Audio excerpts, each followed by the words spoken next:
you taught me something. One is a plain meaning, and the other is a literal meaning.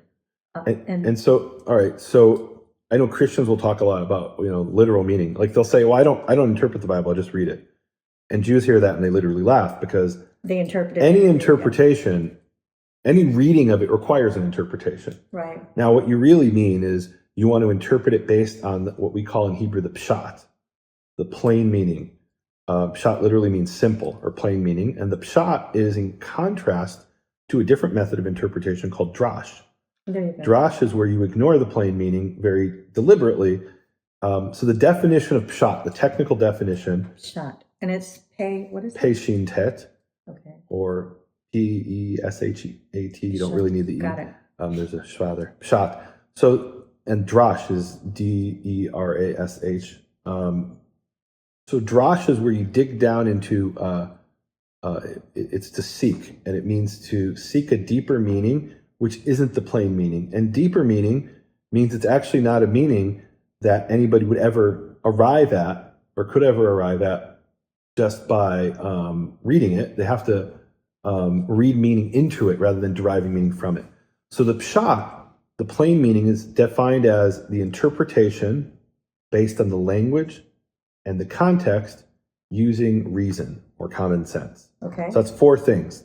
Interpretation based on language and the context using reason. If you invalidate any of those four, you can't really invalidate interpretation because everything is interpretation.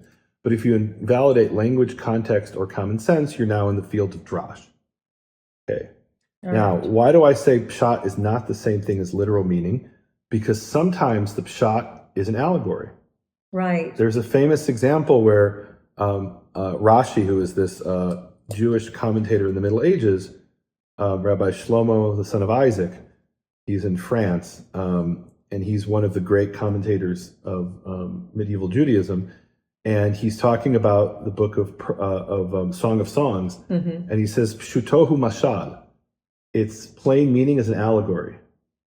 So what does that mean? Go. Okay. So it's a man talking about his lover, and then the woman talking about her lover, meaning it's these two man and woman who love each other. And in some situations, he's describing different body parts, right?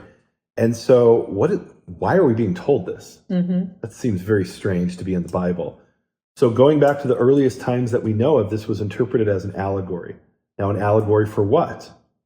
That depends who's interpreting it. Jews interpreted it usually as an allegory of God talking about Israel.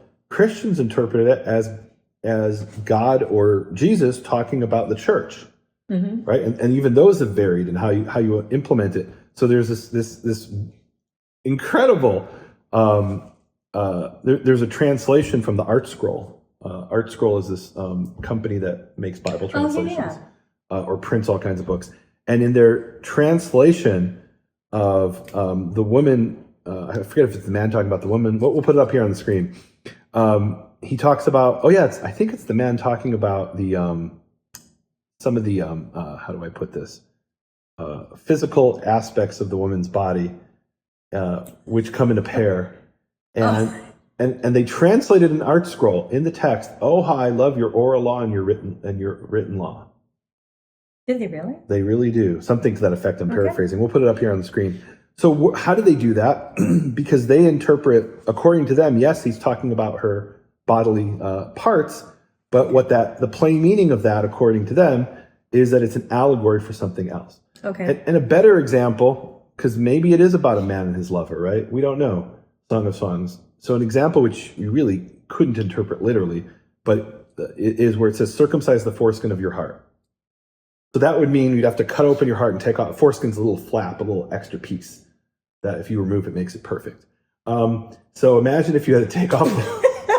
I just couldn't stop that. I'm sorry. Imagine if you said, that means to have open heart surgery, and you take off a little extra piece of your heart. And until the 20th century, we didn't have the technology to do open heart surgery.